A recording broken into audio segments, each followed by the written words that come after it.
All right. Hey guys, Christine here with Horse and Human Harmony. And with me tonight, I have a panel from an Albion saddle that I'm reflocking. And you can tell from right here, it's got some of that white wool in it before that I've kind of described in some of my other videos.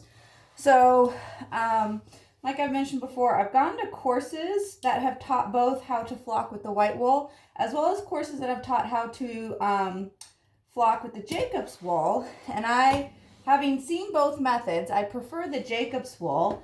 And I'm going to show you why as I'm taking this apart right here so you can see some of the flocking on the inside of it. So what they teach you with the white wool is that when it comes in, because it comes in a big strip, that you layer it in there nicely.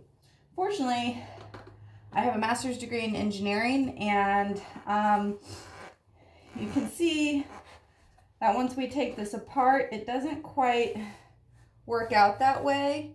You know, if you see, we've just got, it ends up balling up, unfortunately. You know, when you're supposed to take a nice strip of it and try and shove it in through these flocking holes with a little tool of iron, that it doesn't actually, the wool, see, look at this. Look at all these little balls in here. It doesn't actually come out in the long strips that you put it in as. And because these fibers are a little different than the Jacobs wool, they kind of compress and they don't really have as much shock absorption as the Jacobs wool does.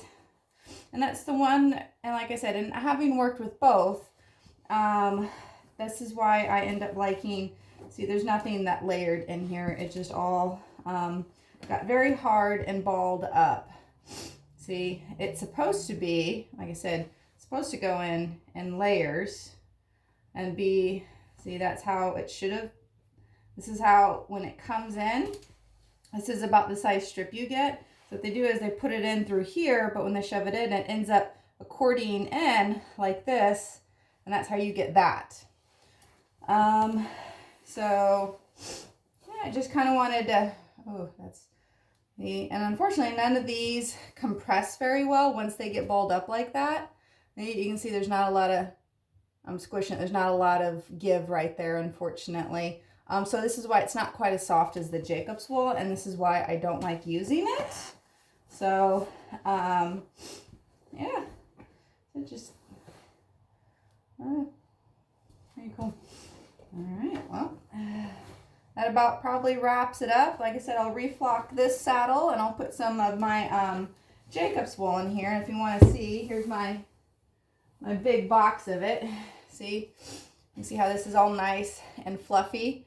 And we put it in, instead of trying to like layer it in strips, because it just comes in this nice big fluff, as we actually do, we put them in little sections. You know, we'll put in a little bit, and then we put in a little bit more, and then we just kind of keep grabbing it and putting it in, and that's how we stuff it in there.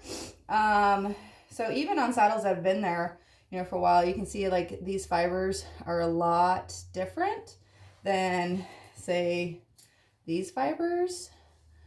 You know, it's kind of hard to see sometimes on TV or in photos, but in person, like I said, there's this one's a lot fluffier. They have longer, springier fibers in them, which is why they, like I said, shock absorb better than the white wool does. But this is harder to get, which is why I think most fitters don't end up using it, because I do have to get it in from England. There's not really a supplier in the States that carries this stuff. So yeah, all right, well, got any other questions for me? Let me know.